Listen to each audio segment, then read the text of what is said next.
할렐루야, 주님을 찬양합니다. 오늘 거룩한 주일날 하나님께서 우리에게 주시는 말씀은 마태복음 12장 29절에 있는 말씀이에요. 제목은 성령의 질서라고 하는 제목 가지고 말씀을 상고하려고 합니다. 우리가 잘 아는 바와 같이 예수님께서 발 세복을 입어서 악한 영을 무찌른다, 이렇게 사람들에게 오해를 받은 그 본문의 내용의 밑에 뭐라고 말씀하시는가 하면 29절에 사람이 먼저 강한 자를 결박하지 않고서야 어떻게 그 강한 자의 집에 들어가서 그 세간을 강탈하겠느냐, 그러면서 결박한 후에야 그 집을 강탈하리라, 이 말씀을 하셨습니다. 우리는 이 말씀을 통하여서 예수 그리스도의 그 영적인 권세와 그 다음에 또 제자들이 가져야 할 그런 내적 자세가 무엇인가, 이 말씀을 통하여서 압축적으로 보여지는 본문이다라고 바라보고 상고하고 있습니다. 오늘 우리 말씀을 통하여서 우리에게 주시는 핵심적인 내용은 무엇이냐? 성령을 힘입어서 귀신을 쫓아내는 것이라면 바로 그 사람은 하나님의 나라가 이미 임했고 하나님 나라 안에 있다, 이렇게 이야기하는 것을 우리가 받아들여야 되는 것이고, 그 강한 자가 있다고 표현을 했습니다. 그 강한 자를 또 다른 말로 표현한다면 사악한 자죠. 그래서 우리는 사탄이라고 말할 수 있습니다. 이 사탄은 세상에 있는 모든 것들을 자기 소유로 그렇게 지배하고 있습니다. 그리고 사람들의 마음을 붙들고 있는 거예요. 붙잡고 있는 거예요. 그래서 사람들이 집착을 하게 되고 거기에 몰입을 하게 되고 또 거기에 유혹에 미혹되는 이런 과정들을 통하여서 자기의 세력을 구축하고 있는 것이죠. 그래서 이 강한 자라고 표현하는 이 사탄은 어떤 것을 주로 역할을 감당하느냐? 죄에 대해서 죄를 가지고 다스리고 죄를 통하여서 억압을 시키고 두려움을 주고 또 그 죄로 인해서 중독으로 몰아가고 또 관계를 왜곡시키는 일을 하면서 그 사람을, 피조물을 통제하고 압제를 합니다. 그리고 이 사탄의 특징이 무엇입니까? 거짓의 압이기 때문에 그의 말을 통하여서 나오는 것들은 어떤 것이냐? 바로 거짓 뉴스, 거짓 말들이에요. 이것이 사탄이 하는 그 영역 안에 포함되어 있는데, 그 강한 자가 사탄이라고 예수님이 표현을 하셨단 말이죠. 근데 이 강한 자는 어디에 있느냐? 집 안에 있는 거예요. 집에 있는 거예요. 그 집을 들어가기 위해서, 저 큰 집을 들어가기 위해서는 그 큰 집을 누가 지키고 있느냐? 강한 자가 지키고 있다는 거예요. 그래서 이 강한 자를 결박하지 않고는 너가 저 강한 자의 집에 들어가가지고 세간을 강탈할 수 없다, 이 말씀을 하시는 거예요. 그래서 결박하다, 이 이야기는 무엇이냐면은 이 세상을 지배하고 있는 악한 영들이 바로 이 모든 것을 조종하고 있고 그것을 갖다가 자기들이 마음대로 행하는 것 같으나, 이 세상의 질서를 자기들이 쥐고 있는 것 같으나 사단이 통제하는 그런 이 영역이라고 생각하고 있으나 이게 전제로 되는 거예요. 그러나 그 강한 집은 어떻습니까? 세상이라고 말할 수 있고 사탄이라고 말할 수 있지만 또 우리 인간의 내면, 마음이라고 말할 수가 있습니다. 그렇기 때문에 하나님의 통치가 아직 드러나지 않는 나의 내면의 그 어떤 곳이 바로 강한 자의 집이 될 수 있는 것입니다. 결박하다라고 표현을 했습니다. 이 결박은 무엇이냐? 예수 그리스도께서 십자가의 능력으로 그 강한 자, 사탄, 죄, 사망, 이런 것을 결박을 했어요. 그리고 또 성령의 권세로, 성령의 권능으로 강한 자의 그 통제력을, 사탄의 통제력을 무력화하는 것을 말하고 있습니다. 결박이라고 하는 것은 단순히 그냥 제압을 하는 것이 아니라 그 사탄의 조직들을, 지배 구조를 해체하는 거예요. 아주 말살해 버리는 것입니다. 그래서 이 결박은 어떻게 할 수 있느냐?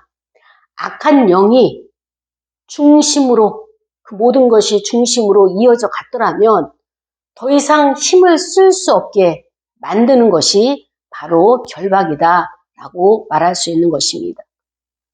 이 악한 자를 결박을 하게 되면 그 안에 있는 모든 세간살이, 쉽게 말하면 그 집안에 있는 세간이, 재산이 얼마나 많겠습니까? 그것은 모두가 너의 것이 된다라고 말씀을 하시죠. 그러면 이 세간살은 무엇이냐?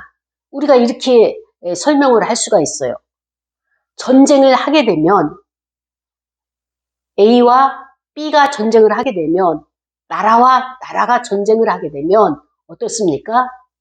개인의 감정과 미움은 용서라는 것을 하지만 국가와 국가, 하나님의 나라와 또 원수의 나라, 이 세상과의 전쟁은 반드시 승리하는 자가 그 목숨을 빼앗아가는 거예요. 내가 승리를 해야지 상대의 목숨을 내가 빼앗아 올 수 있는 거예요. 거기에 따른 상대의 모두 가지고 있는 전리품을, 세간살이를 가지고 올 수 있는 것입니다. 그런데 내가 그 상대를 제압하지 못하면 그 상대가, 세상이, 사탄이 내 목숨을 가져가고 빼앗아가고 나를 포로로 만드는 거예요. 그래서 사탄의 수하에서 모든 것을 지시받고 그 명령 체계를 따르도록 그렇게 하기 때문에 우리는 보이지 않는 전쟁을 중요시 해야 되고 그 전쟁에서 우리가 반드시 승리를 해야 되는 것입니다. 오늘 예수님도 우리에게 그 강한 자의 집을 늑탈해야 되는 거예요. 그게 우리가 해야 될 의무예요. 본분이에요. 그렇게 함으로써 그 안에 있는 모든 전리품을 가져올 수 있으며 너가 그의 종이 되지 않는다라고 말씀을 하고 계시는 것입니다. 그렇습니다. 예수 그리스도는 이 결박이라고 하는 이 단어를 통해 가지고 사탄의 세력으로부터 우리를 구원해 내시는 이 장면이 바로 결박이라고 말할 수 있는 것입니다. 인간의 영혼이 예수 그리스도가 결박시켜 주심으로 말미암아서 해방되는 거예요. 사탄의 지배하에서 하나님의 나라로 옮겨지는 사건이 바로 이 결박에 있는 것입니다. 그렇다면은 우리의 자세는 어떻게 해야 되겠느냐? 우리가 먼저 악을 이기려면, 이 강한 자를 결박해서 이기려면 어떻게 되느냐? 나의 내면에, 나의 마음에 강한 자를 찾아내야 돼요. 무엇이 가장 강한가? 내 안에 올라오는 감정이 어떤 것이 가장 강한가? 이 강한 자는 외부의 사탄만이 아니라 우리 안에 두려움도 있고 교만도 있고 또 어떻습니까? 통제욕도 있고 자기의 합리화도 있고 욕망도 있고 이러한 것들이 우리 안에서 각자 여러분 안에서 감정들이 올라오고 있는 것입니다. 이런 것을 우리가 통제하지 않으면 결박하지 아니하면 끝까지 그러한 감정들이 나를 괴롭힌다는 것을 예수 그리스도께서 말씀해주고 계시는 거예요. 그래서 너희 안에 있는 내면의 영적인 지배 구조를 바꾸지 않으면 체인지하지 않으면 그 어떤 변화도 진짜 회복이 아니다 라고 말씀을 하십니다. 그렇습니다. 문제를 고치려 하기 전에 우리는 어떻게 되느냐? 그 문제를 지배하고 있는 영, 그 사람의 태도, 동기, 또 집착 이런 것을 먼저 다루어야 한다. 그게 결박이다 말씀을 하십니다. 두 번째로 우리의 자세는 성령의 권세 아래 들어오는 순복의 자세예요. 이 이야기는 무엇이냐? 예수님은 이렇게 말씀하셨어요. 내가 성령을 힘입어 귀신을 쫓는다. 이렇게 말씀하셨기 때문에 권세의 원천은 모든 능력, 파워는 나의 힘이 아니라 성령님과 일치하는 것, 성령님과 연합하는 것, 이것이 바로 성령의 권세 아래 내가 순복할 때에, 순종할 때에 권세가 생긴다라고 말씀하신 거죠. 그렇습니다. 이렇게 영적으로 성숙한 사람은 싸워서 이기는 것이 아니에요. 싸워서 이기는 것이 아니라 성령님께 내가 순종하는 거예요. 내가 성령님께 순종을 할 때에 어떻습니까? 악은 이 힘을 잃게 되는 것이에요. 우리가 악을 상대할 필요는 없는 거예요. 악은 그리스도께서 상대하셔서 결박을 묶어놓은 상태예요. 그래서 우리가 그 결박 속에서 해방되었고 자유함을 누리고 살고 있습니다.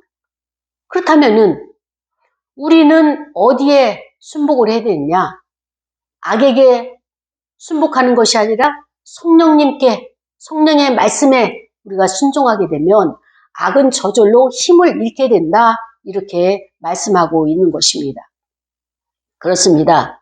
세 번째로 우리의 자세는 하나님 나라의 질서로 우리 마음의 구조를 바꿔야 되는 거예요. 사탄의 구조는 어떻습니까? 두려움을 주는 것이고요. 통제하는 것이고요. 분리하는 거예요. 자꾸 분열을 시키는 거예요. 그러나 하나님의 나라의 구조는 어떻습니까? 사랑하는 거고, 연합하는 거고, 그 다음에 또 서로 신뢰하는 거고, 서로 연결하는 것이고, 네트워크를 만드는 것이고, 그렇기 때문에 하나님의 나라와 사탄의 구조는 이렇게 다르죠. 예수 그리스도께서 내가 그 강한 자를 결박했으니 이제 너희 안에서도 그 구조가 바뀌어야 한다. 이렇게 말씀을 하시는 거예요. 그럼 우리 안에 구조가 어떤 구조냐? 통제를 받던 사람은 사랑 안에서 자유를 배웠어요. 그리고 지배하던 사람은 신뢰하면서 평화를 배워야 한다라고 하는 것을 말씀하시죠. 이것이 바로 내면의 해방이다 우리에게 가르쳐 주십니다. 그렇습니다. 예수 그리스도는 악의 권세를 힘으로 이긴 것이 아니에요. 힘으로 이기지 않냐고 성령의 순종함으로 성령으로 인해 가지고 그 강한 자를 결박하셨는데 그리스도인은 어떻게 이것을 받아들여야 되느냐? 싸우는 자가 아니에요. 악과 싸우는 자가 아니라 성령 안에서 내면의 주도권을 성령께 내어드리고 나의 것을 내려놓는 그 자가 이 전쟁에서 이길 수 있고 승리하는 것이다 라고 말씀해 주고 계십니다. 사랑하는 여러분, 여러분 안에는 어떤 것이 가장 강자로 떠오르고 있습니까? 나를 조종하고 불안하게 만드는 생각입니까? 아니면은 나는 그 문제를 내 힘으로 제압하려고 하고 있습니까? 아니면 이거를 성령님께 순복하면서 그 성령님께 맡기고 있는 것입니까? 오늘 내가 해야 할 일은, 내가 해야 할 결박은 사탄이 아니라 내 마음의 교만과 통제, 이러한 욕망을 성령님께 내어드리는 성령님의 말씀에 순종하는 그것이 바로 사탄을 이기는 것이다 라고 말씀을 해주고 계시는 것입니다. 그렇습니다.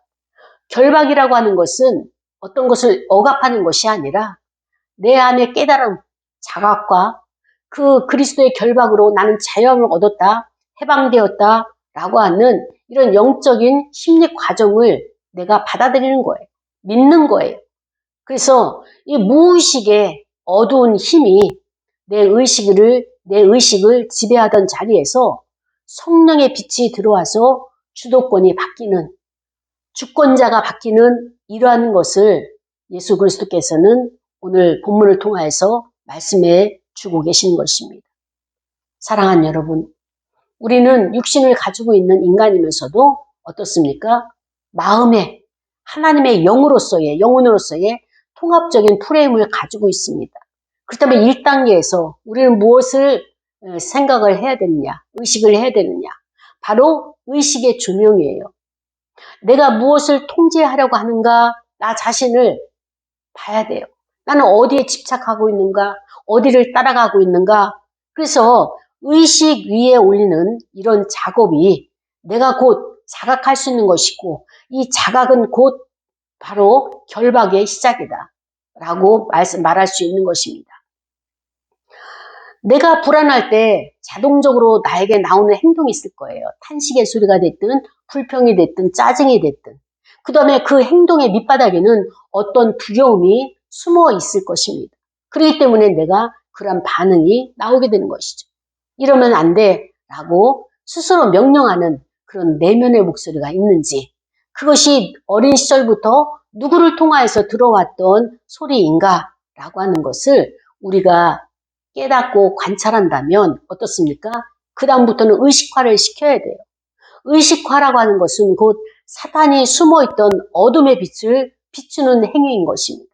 악한 원수마귀는 우리의 무의식 가운데 있는 감정 속에서 이렇게 숨어 있어서 인간을 욕망으로 만들고 하나님의 뜻에 순종하기보다는, 성령의 말씀에 우리가 순종하기보다는, 작은 순종을 하기보다는 우리가 그 진리를 거역하고 그 진리에 대해서 거부하고 세상에 쫓아가는, 세상에 보여지는 것에 우리가 열일하도록 그렇게 만드는 것이 바로 이렇게 강한 자, 이런 자들이 득세하는 것이 바로 우리의 세상이라면, 우리가 살아가는 세상이라면, 이미 의식화를 하게 되면 내 안에 그런 부정적인 감정과 악한 영이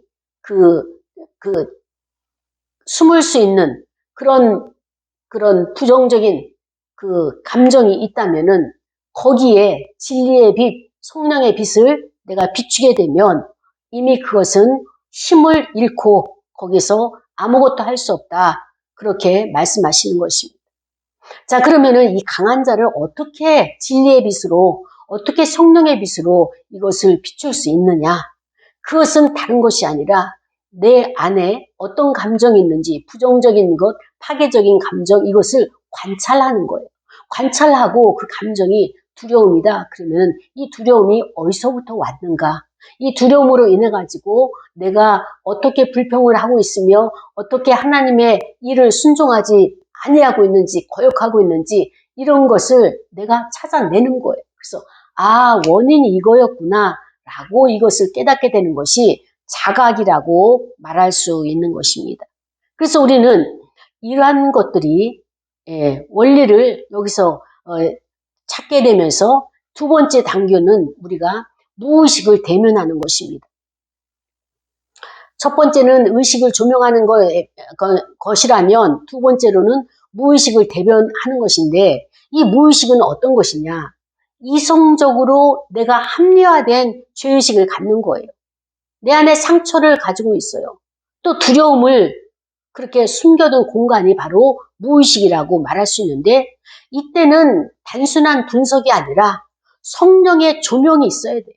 성령의 조명으로 그것을 밝히 드러내고 성령께서 그것을 끌어내시고 너의 아픔과 너의 상처와 너의 고통과 신음하는 것과 그 숨어있는 담 너머에 그 홀로 있는 그 어둠 침침한 곳에 이렇게 암흑 가운데 있는 이 자아를 어떻게 합니까? 끌어내는 거예요. 말씀으로 비치시고 성령의 빛으로 조명하셔서 깨달음을 주셔서 하나님의 말씀이 그곳에 임할 수 있도록 성령이 인도하신다면 그 다음에 성령의 조명과 함께 짝을 이룰 수 있는 게 자기 수용이 필요한 것입니다. 사람들은 헌신을 안 해요. 근데 어쩌다가 헌신을 제대로 하고 잘 하는 사람을 만날 때가 있어요. 그런데 그런 사람들을 보면 또 이런 유형이 있습니다. 남에게는 잘해요. 남에게는 헌신적으로 잘하는데 자기 자신에게는 전혀 수용하지 못하고 받아들이지 못하고 자기 자신을 밀어내요. 그렇기 때문에 에너지가 없고 자원이 없어서 고갈이 돼요. 얼마 가지 못하고 이 모든 것들이 사역을 내려놓게 되고 또 하던 일을 포기하게 되고 이렇게 되는데, 그 이유는 무엇이냐? 자기 수용을 안 했기 때문에 그 일을 지속할 수 있는 힘이, 에너지가 고갈됐다고 보게 되는 것입니다. 그래서 우리는 묵상을 하면서 떠오르는 이미지나 또 떠오르는 감정이나 꿈을 꾸게 되는 것이나 아니면은 회상을 통하여서 이런 것들을 통하여서 내가 깨달았던 감정들, 단어들 이런 것을 일기처럼 기록을 하는 거예요. 그러면서 그 속에서 보면은 계속적으로 반복되는 감정이 있을 거예요.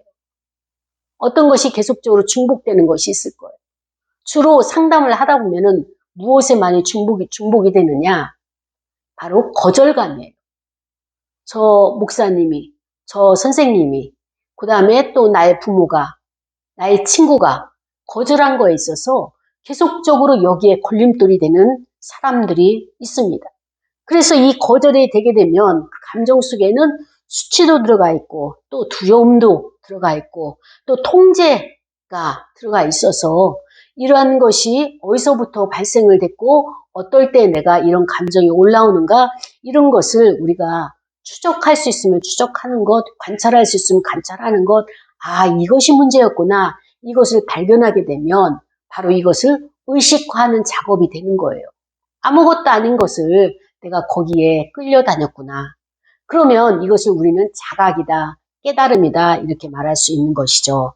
그렇습니다. 강한 자의 본질은 무엇이냐? 바로 내면의 사탄을 만나는 과정이에요. 이 내면의 그 사탄을 만나는 과정에서 무의식을 우리가 억누르지 말고 성령의 조명으로 그 부드럽게 직면을 하면서 그래서 사탄을 더 강하게 만드는 것이 억압이라면 내가 그것을 나 자신을 인정하고 수용을 하게 되면 사탄의 그 힘을 결박을 시키게 되는 것입니다. 내가 사탄을 상대로 해서 싸우는 것이 아니라 성령의 인도하심 따라서 말씀의 빛, 기도의 빛, 그 다음에 또 나 자신을 수용하고 나 자신을 인정하는 이런 것을 통해서 악한 세력이 나를 조종하지 못하도록 악한 세력이 나에게 공격하지 못하도록 내가 성령 안에서 순종하는 것이 그러한 행위가 되게 되는 것입니다. 그렇습니다. 세 번째로 우리는 내면의 대화를 해야 돼요. 내 안에는 어린 아이가 있어요. 어린 자아가 있어요. 그때 당시에는 이 문제를 해결할 수 없는 내가 너무 어리기 때문에 자아가 너무 작기 때문에 이 큰 현실의 문제를 내가 이것을 어떻게 해결할 수 있는 능력이 없어서 그게 힘이 들고 두렵고 그 다음에 또 공포스러워서 그것을 밀어냈잖아요. 무의식으로 밀어버렸잖아요. 이런 어린 아이가 있어요. 이런 어린 자아가 있어요. 두려워하는 아이죠. 그런데 또 어른이 되어서는 어떠합니까? 그러한 것들을 통제하면서 방어기제는 뭐냐면은 우리가 생존 본능에 있어서 필요해요. 아, 살기 위해서는 방어를 해야 되죠. 그런데 방어기제를 사용하는 거는 그때는 좋지만 이게 고착화되어지게 되면 그 방어기제 속에 숨어가지고 회피나 아니면은 거절이나 또 아니면은 합리화나 또 아니면은 여러 가지 방어기제에 우리가 반동 형성이나 이런 것들에 숨어가지고 고착화된다면 그는 음습한 곳에서 성장할 수 없는 것이 되기 때문에 바로 거기가 악한 사탄이 틈타는 통로가 되는 것이죠. 그래서 이런 것을 우리가 어떻게 해야 됩니까? 방어적인 이런 모든 방어기제를 다 무너뜨리는 거잖아요. 그렇게 하기 위해서는 나의 어린 자아와 이렇게 방어적인 그 고착화되어진 곳에서 있는 그런 자아들을 대화를 시도하는 거예요. 그래, 내가 어렸을 때 그것을 결정할 때 너는 너무 어렸지. 그렇기 때문에 어떻게 하는 것이 올바른 판단인지 그것을 모르기 때문에 그 불안했던 너를 내가 알고 있다. 그래. 내가 관리해야만 되는 줄 알고 모든 것을 통제하다 보니까 지금도 너의 손에서 이러한 것들을 다 하려고 할 수밖에 없는 것이 그때 이루어졌겠구나. 그래서 읽어주고 인정해주고 그러면서 애쓰고 수고한 그를 이제는 하나님을 믿고 신뢰하고 내려놓아라. 너가 해결하는 것이 아니라 만군의 여호와 하나님께서 그 문제를 해결하신다라고 우리가 대화를 하게 되죠. 내면의 아이와. 그렇게 되면 강한 자를 결박을 풀어주는 것이 되는 거예요. 강한 자의 결박을 풀어주게 되면 어떻게 됩니까? 이미 그리스도께서 강한 자를 결박하셨기 때문에 우리는 해방이 됐죠. 근데 내 안에 있는 강한 자, 강한 감정, 부정적인 감정 이런 것을 내가 받아주고 수용하고 대화하고 이제는 내가 너를 지킬 수 있고 그러한 결정들도 내가 할 수 있는 그런 나이가 됐고 자아의 성숙함이 있기 때문에 두려워하지 말고 불안해하지 말고 이제 이런 것들을 이제 다 내려놓아라 이렇게 말해줄 때에 그 어린 자아와 그 다음에 또 고창화가 되어진 방어기제 속에 숨어있는 그런 자아들이 어떻게 합니까? 자유하게 그 숨을 쉬면서 그렇게 모든 것을 내려놓을 수 있다라고 말하고 있는 것입니다. 다시 심리적인 회복을 할 수 있는 것이죠. 그 다음에 네 번째 그 단계는 어떤 단계냐? 성령의 재통치가 있어야 돼요. 우리가 무의식 가운데서 두려움이 올라와서 그 두려움을 치유했어요. 그 다음에 불안이 올라와서 그 불안의 요소를 봤더니 어렸을 때 엄마가 나를 떼어놓고 갔던 그 기억이 있어가지고 그 엄마를 용서하고 불안에 떨고 있는 나의 어린 자아를 내가 보듬어 안고 수용하면서 그 문제가 해결됐어요. 치유가 된 거예요.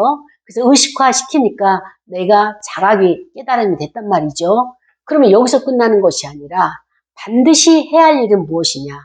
거기에 말씀의 빛을 비춰야 된다는 거예요. 말씀으로 채워야 된다는 거예요. 기도로 채워야 된다는 거예요. 그렇지 아니하면 예수 그리스도께서 우리에게 말씀하신 대로 그 집을 소재해 놨더니 깨끗하게 소재해 놨더니 누가 왔어요? 7 귀신들이 와가지고 더 예전보다 더 악하게 난장판을 만들었다라고 말씀하시는 것처럼 우리가 치유를 받고 나의 그 내면의 무의식적인 그 내면의 문제가 해결받고 난 다음에는 반드시 말씀으로 채워야 돼요. 말씀을 통독을 하든지 아니면 말씀을 묵상을 하든지 그리고 내가 기도하는 거예요. 주님, 내가 불안해지고 갑자기 내가 마음이 공허해질 때 내 안에 계신 주님께서 반드시 응답해 주시고 즉시 살아계심을 말씀하옵소서. 나를 도와주옵소서. 수시로 그분과 내가 SOS를 치면서 이렇게 대화를 하면서 기도를 하게 되는 거죠. 그렇습니다. 이 이후에 치료를 받고 난 이후에 우리는 어떻게 되느냐? 나 자신에 대해서 분석을 해야 돼요. 이 분석은 무엇이냐면은 요한복음 14장 26절에 보니까 요한복음에서 성령이 하시는 일 중에 이것이 있는 거예요. 진리의 성령께서 모든 것을 생각나게 하시리라. 어렸을 때는 나는 몰라요. 엄마 뱃속에 있었던 그때의 기억도 나는 잘 몰라요. 그러나 기도하면 성령께서 그때의 상황과 그 다음에 그때의 모든 환경들에 대해서 이미지가 되었든 아니면은 감정이 되었든 아니면 꿈이 되었든 알게 하셔요. 생각나게 하셔요. 떠오르게 하셔요. 그래서 우리는 항상 나의 교사가 되시고 상담자가 되시는 성령님께 나 자신의 궁금한 것, 부족한 것, 알고 싶은 것을 아뢰고 기도하는 거예요. 생각나게 해달라고. 그러면 반드시 인격적인 성령님께서 나의 형편을 그때 당시의 그 상황들을 그 서사들을 우리가 어떻게 해석해야 될지를 알려주십니다. 그래서 우리는 이런 영적인 태도가 첫 번째가 자기 분석이고 두 번째는 자기 수용이에요. 아까도 나왔잖아요. 성령의 빛을 통하여서 내가 구원을 받고 새로운 사람이 됐다면 그 다음 단계로 자기 수용이 있어야 되는데 하나님께서 우리를 보실 때 사람은 외모를 보지만 하나님은 사람의 중심을 보신다 이렇게 말씀을 하셨어요. 그렇습니다. 내가 아무리 부족함이 많고 다른 사람에 비해서 참 내세울 게 없다 할지라도 하나님도 나를 수용하셨기 때문에 나도 나 자신을 수용하는 거예요. 받아주는 거예요. 그럴 때 내 영이 나의 자아가 성장하게 되고 성숙해지게 되는 것입니다. 이 성숙의 단계까지 가게 되면 하나님의 맡겨주신 일들을 다른 사람보다도 훨씬 잘 감당하는 나를 만나게 되는 것입니다. 이 영적인 단계 세 번째는 뭐냐면은 자기 포기가 있어요. 이 자기 포기는 무엇을 의미하느냐? 이제까지는 내 중심적, 내 뜻대로 방향을 잡고 일을 성취해 왔다면 이제부터는 내 뜻이 아니라 아버지의 뜻대로 이루어 주옵소서, 아버지의 뜻을 이루길 원합니다라고 하면 누가복음 22장 42절에 그리스도께서 십자가상에서 고백한 것처럼 우리도 그러한 성숙의 단계로 나아가야 되는 것입니다. 그 다음에 네 번째 영적인 태도는 무엇이냐? 자기 통합이에요. 그렇습니다. 우리가 인생을 살다 보면 출생하면서 영아기, 유아기, 그 다음에 아동기, 청소년기, 청년기, 장년기, 노년기 지나가면서 죽음이라고 하는 것도 발달 과정이 하나인데 이 장년기를 지나면서 많은 사람들이 변화가 오는 것이 무엇이냐? 이제는 인생을 전반적으로 이렇게 통합할 수 있는, 수용할 수 있는 그런 안목이 생긴단 말이죠. 그래서 두 마음을 품지 말아라. 야고보서 4장 8절을 말씀하고 있는 것입니다. 그 4장 8절 안에는 이런 말씀이 있죠. 하나님을 가까이 하라. 그리하면 너희를 가까이 하시리라. 죄인들아 손을 깨끗이 하라. 두 마음을 품은 자들아 마음을 성결하게 하라. 그렇습니다. 두 마음을 품지 말라는 것은 무엇이냐? 세상을 바라보고 세상을 열심히 달려가면서 경쟁하듯 하면서 또 교회 와서 하나님의 말씀에 순종하면서 하나님의 뜻대로 산다고 하는 이 분리된 두 마음이 아니라 이제는 세상의 것을 내려놓고 강한 자의 것을 내려놓고 하나님의 말씀으로 한 마음으로 통합이 되고 또 하나가 되어지는 이것을 하나님께서 원하는 것이 바로 성숙한 단계에 있다는 것을 우리가 깨달아야 되는 것입니다. 그렇습니다. 중년이 넘어가면 우리가 심리적으로도 자각이 있어야 되겠고 통합의 과정이 일어나게 돼요. 그렇다면 영적으로는 어떤 것이 일어나야 되겠느냐? 내가 이제까지 나의 인생을 성찰하고 나의 인생을 계획을 짜고 나를 다스렸다면 이제는 주도권이 바뀌어야 돼요. 내가가 아니라 내 안에 계신 성령님에게 그 주도권을 내어드리면서 나의 인생을 주님께 맡깁니다. 성령님께 맡깁니다. 이 모든 것을 주님의 뜻대로 이끌어 주시고 나는 성령에게 순종하겠습니다. 라고 하는 이 고백이 나와야 되는 것입니다. 사랑하는 여러분, 악한 자는 억누르는 게 아니라 하나님의 진리가 내 무의식까지 스며들도록 빛의 비춤을 받도록 성령의 조명을 받도록 하는 것이 바로 하나님께서 우리에게 원하시는 것이다 라고 예수 그리스도께서 말씀을 주셨습니다. 우리는 나 자신에게 질문을 해봐야 돼. 내 마음 안에 누가 집을 차지하고 있는가? 내 안에 강한 자가 결박되어야 할 필요가 있다면 내 안에 어떤 것이 강한 것으로 지금 드러나고 있는가? 찾아내야 되는 것. 그리고 그 결박을 주님께 맡길 그런 준비를 내가 하는 것이 바로 하나님께서 우리에게 원하시는 뜻이다라는 것을 깨닫기를 원합니다. 사랑하는 여러분, 우리는 싸우는 자가 아니에요. 반드시 싸움은 하나님께 속한 것이지 우리가 싸우는 것이 아니에요. 우리는 성령님께 순복을 하고 싸우는 것은 그리스도께서 십자가로 악한 원수를 결박시켰고 성령께서 그들의 있는 모든 악을 우리가 순종함으로 말미암아서 그를 무용지물로 만드는 것이 성령의 역사라는 것을 오늘 말씀을 통하여서 깨닫게 되었습니다. 우리 시간에 기도할 거예요. 이제까지는 악한 원수들의 질서 가운데 내가 속임수당하고 살아왔다면 이제부터는 성령의 질서에 따라서 순종하여서 하나님 더 이상 내 주변에서 그러한 것들이 진을 치지 못하도록 나의 인생을 인도해 달라고 이 시간에 통성으로 말씀을 생각하면서 다 같이 통성으로 기도하고 헌금 드리시겠습니다. 하나님 아버지 감사합니다.